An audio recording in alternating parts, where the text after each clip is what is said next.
जय श्री कृष्ण। तो कैसे तुमने जो ये कहा था कि स्तंभ में मनुष्य के भ्रम का दृष्टांत सम नहीं है, सो ये कहना भूल है। कैसे? अविद्याजन्य अध्यास मात्र में ही दृष्टांत और दाष्टान्त की समानता विविक्षित है, उसमें कोई दोष नहीं आता।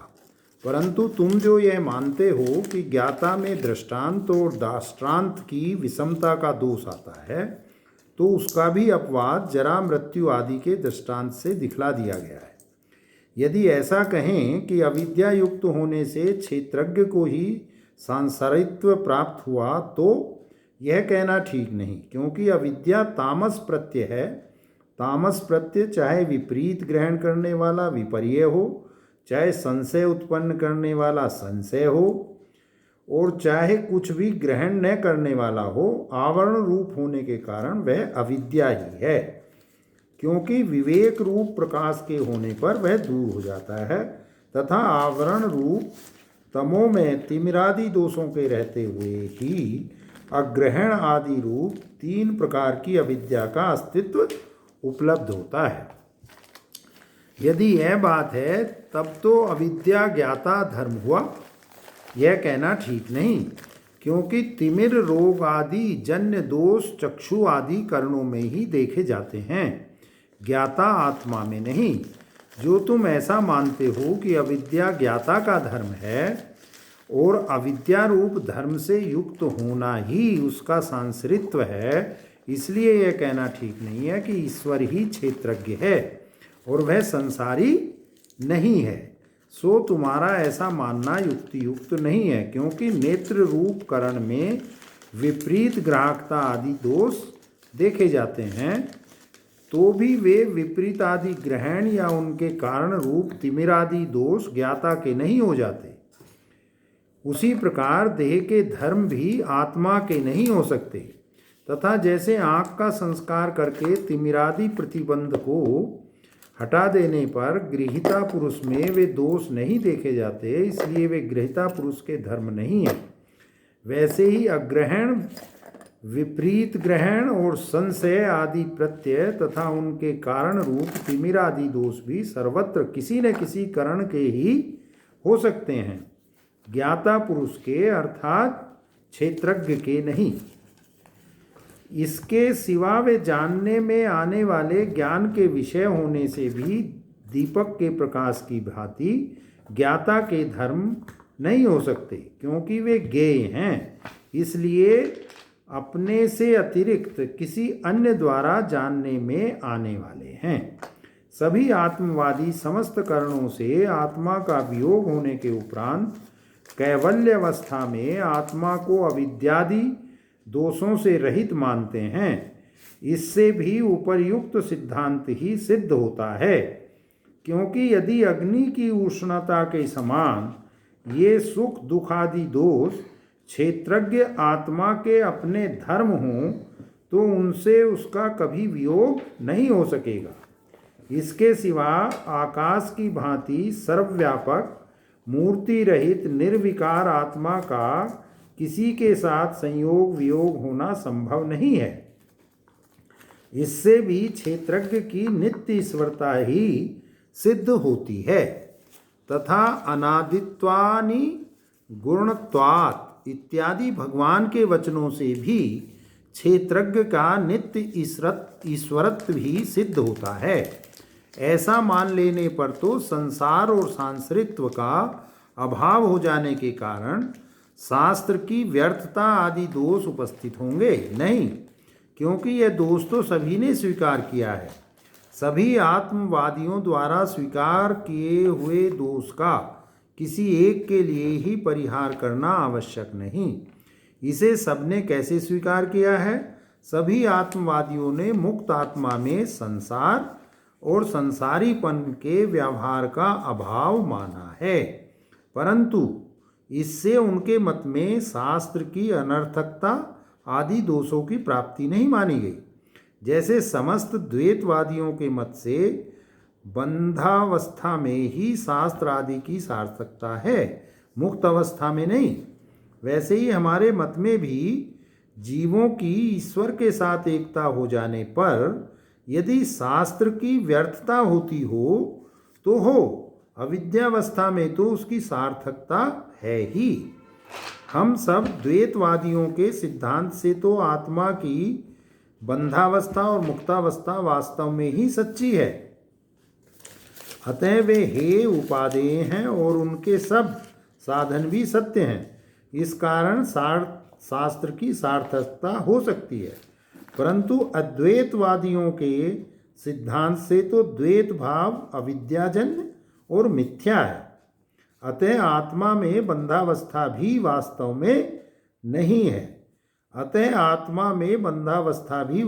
में नहीं है। इसलिए शास्त्र का कोई विषय न रहने के कारण शास्त्र आदि की व्यर्थता का दोष आता है। यह कहना ठीक नहीं, क्योंकि आत्मा के अवस्था भेद सिद्ध नहीं हो सकते। यदि आत्मा में इनका होना मान भी लें तो आत्मा की ये बंध और मुक्त दोनों अवस्थाएं एक साथ होनी चाहिए या क्रम से होनी चाहिए। स्थिति और गति की भांति परस्पर विरोध होने के कारण दोनों अवस्थाएं एक साथ तो एक में हो नहीं सकती। यदि क्रम से होना माने तो बिना निमित्त के बंधावस्था का होना मानने से तो उससे कभी छुटकारा न होने का प्रसंग आ जाएगा, और किसी निमित्त से उसका होना माने तो स्वतः न होने के कारण वह मिथ्या ठहरती है। ऐसा होने पर स्वीकार किया हुआ सिद्धांत कट जाता है। इसके सिवा बंधावस्था और मुक्तावस्था का आगा पीछा निरूपण किया जाने पर पहले बंधावस्था का होना माना जाएगा और उसे आदि रहित और अंत युक्त मानना पड़ेगा, सो यह प्रमाण विरुद्ध है। ऐसे ही मुक्तावस्था को भी आदि युक्त और अंत रहित प्रमाण विरुद्ध ही मानना पड़ेगा, तथा आत्मा को अवस्था वाला और एक अवस्था से दूसरी अवस्था में जाने वाला मानकर उसका नित्यत्व सिद्ध करना भी संभव नहीं है। जबकि आत्मा में अनित्यत्व के दोष का परिहार करने के लिए बंधावस्था और मुक्तावस्था के भेद की कल्पना नहीं की जा सकती। इसलिए द्वैतवादियों के मत से भी शास्त्र की व्यर्थता आदि दोष अबाध्य ही है। इस प्रकार दोनों के लिए समान होने के कारण इस दोष का परिहार केवल अद्वैतवादियों द्वारा ही किया जाना आवश्यक नहीं है। हमारे मतानुसार तो वास्तव में शास्त्र की व्यर्थता है भी नहीं, क्योंकि शास्त्र लोक प्रसिद्ध अज्ञानी का ही विषय है। अज्ञानियों का ही फल और हेतु रूप अनात्म वस्तुओं में आत्म भाव होता है, विद्वानों का नहीं, क्योंकि विद्वान की बुद्धि में फल और हेतु से आत्मा का प्रत्यक्ष है। इसलिए उसका उन अनात्म पदार्थों में यह मैं हूँ ऐसा आत्म भाव नहीं हो सकता। अत्यंत मूढ़ और उन्मत्त आदि भी जल और अग्नि की या छाया और प्रकाश की एकता नहीं मानते, फिर विवेकी की तो बात ही क्या है। इस अर्थात फल और हेतु से आत्मा को भिन्न समझ लेने वाले ज्ञानी के लिए विधि निषेध विषयक शास्त्र नहीं है। जैसे हे देवदत्त तू अमुक कार्य कर, इस प्रकार किसी कर्म में देवदत्त के नियुक्त किए जाने पर वहीं खड़ा हुआ विष्णु मित्र उस नियुक्ति को सुनकर भी यह नहीं समझता कि मैं नियुक्त किया गया हूँ। हाँ, नियुक्ति विषयक विवेक का स्पष्ट ग्रहण न होने से तो ऐसा समझना ठीक हो सकता है। इसी प्रकार फल और हेतु में भी अज्ञानियों की आत्मबुद्धि हो सकती है।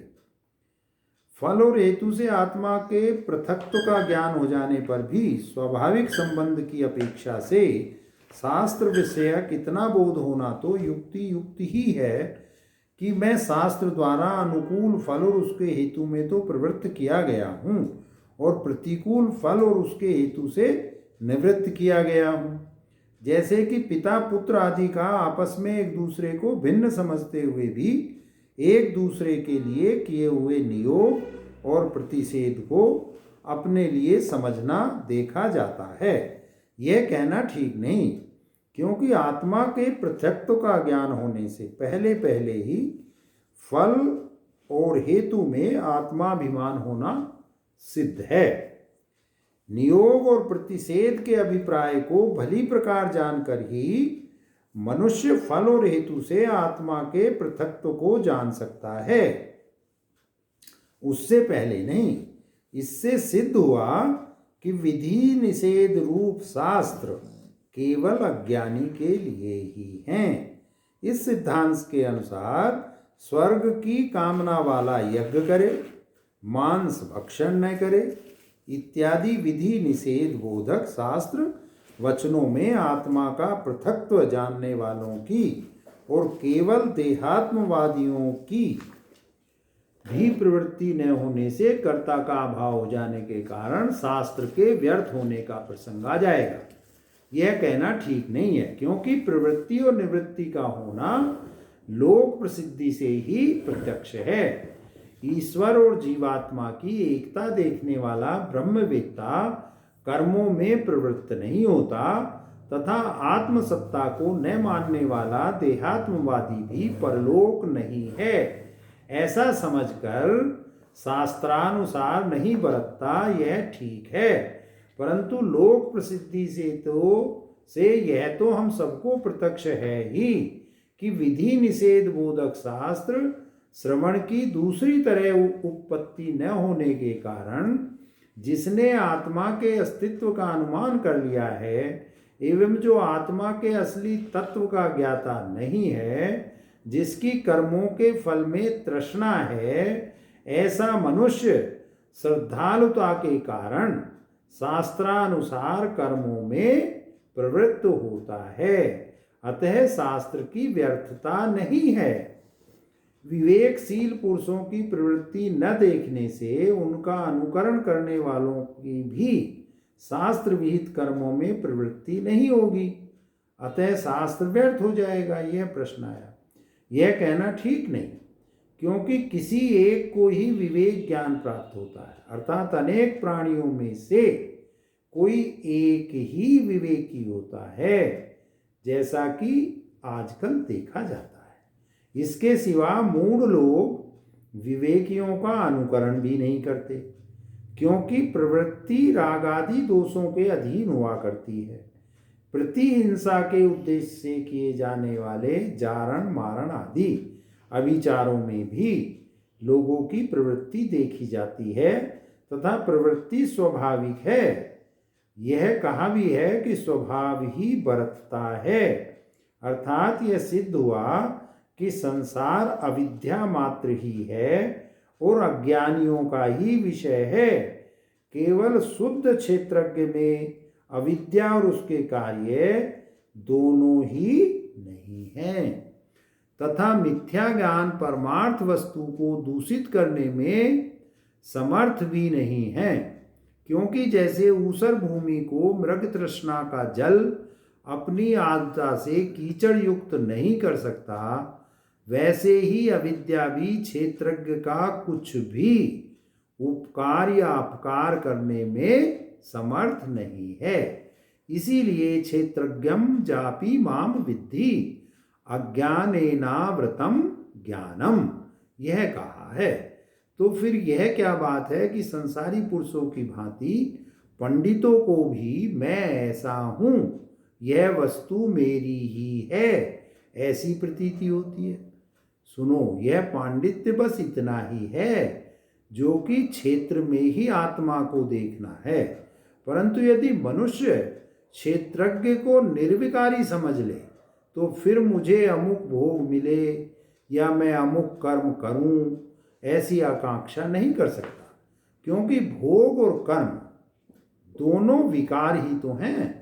अर्थात यह सिद्ध हुआ कि फलेच्छुक होने के कारण अज्ञानी कर्मों में प्रवृत्त होता है, परंतु विकार रहित आत्मा का साक्षात कर लेने वाले ज्ञानी में फलेच्छा का अभाव होने के कारण उसकी प्रवृत्ति संभव नहीं। अतः कार्य करण संघात के व्यापार की निवृत्ति होने पर उस ज्ञानी में निवृत्ति का उपचार किया जाता है। किसी किसी के मत में यह एक प्रकार की विद्वता और भी हो सकती है कि क्षेत्रज्ञ तो ईश्वर ही है और उस क्षेत्रज्ञ के ज्ञान का विषय क्षेत्र उससे अलग है, तथा मैं तो उन दोनों से भिन्न संसारी और सुखी दुखी भी हूँ। मुझे क्षेत्रज्ञ के ज्ञान और ध्यान द्वारा ईश्वर रूप क्षेत्रज्ञ का साक्षात करके उसके रूप में स्थित होना, रूप साधन से संसार की निवृत्ति करनी चाहिए। जो ऐसा समझता है या दूसरे को ऐसा समझाता है कि वह जीव क्षेत्रज्ञ ब्रह्म नहीं है, तथा जो यह मानता है कि मैं इस प्रकार के सिद्धांत से संसार मोक्ष और शास्त्र की सार्थकता सिद्ध करूंगा, वह पंडितों में अधम है तथा वह आत्महत्यारा, शास्त्र के अर्थ की संप्रदाय परंपरा से रहित होने के कारण श्रुति विहित अर्थ का त्याग और वेद विरुद्ध अर्थ की कल्पना करके स्वयं मोहित हो रहा है और दूसरों को भी मोहित करता है।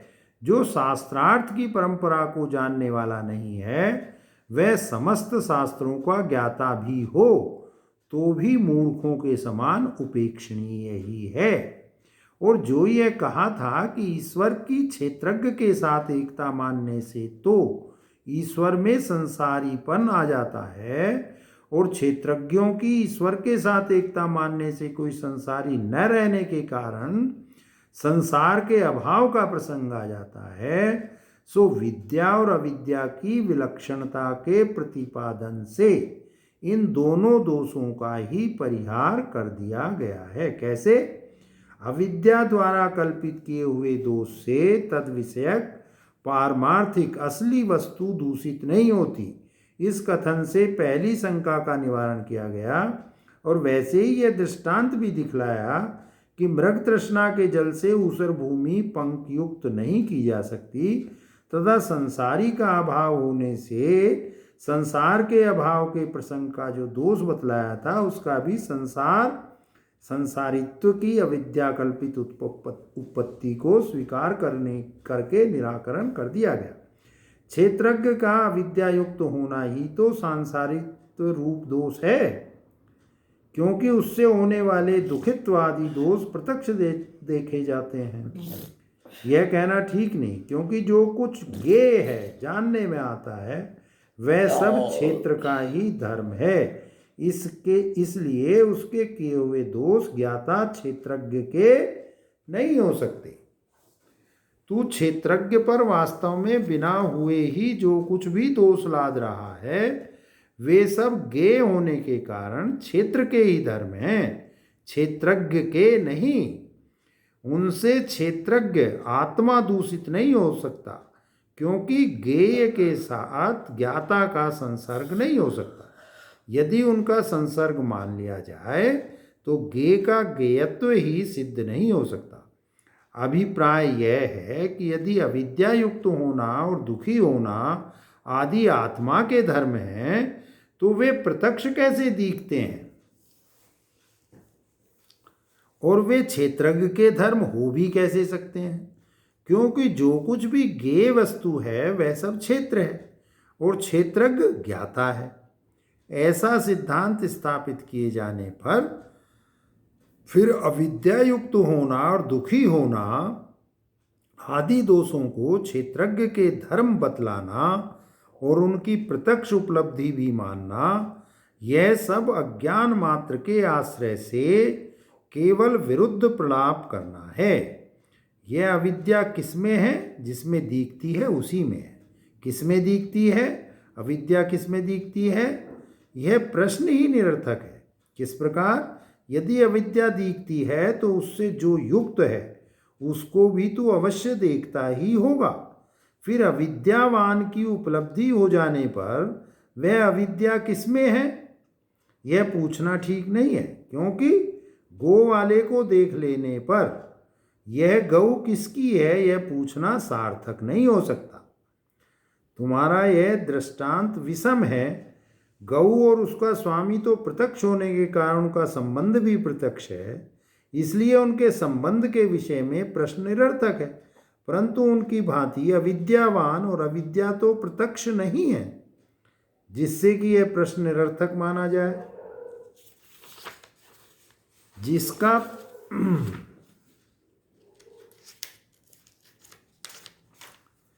अप्रत्यक्ष अविद्यावान के साथ अविद्या का संबंध जान लेने से तुम्हें क्या मिलेगा? अविद्या अनर्थ की हेतु है, इसलिए उसका त्याग किया जा सकेगा। जिसमें अविद्या है वह उसका स्वयं त्याग कर देगा। मुझ में ही तो अविद्या है, तब तो तू अविद्या और उससे युक्त अपने आप को जानता है। जानता तो हूं, परंतु प्रत्यक्ष रूप से नहीं।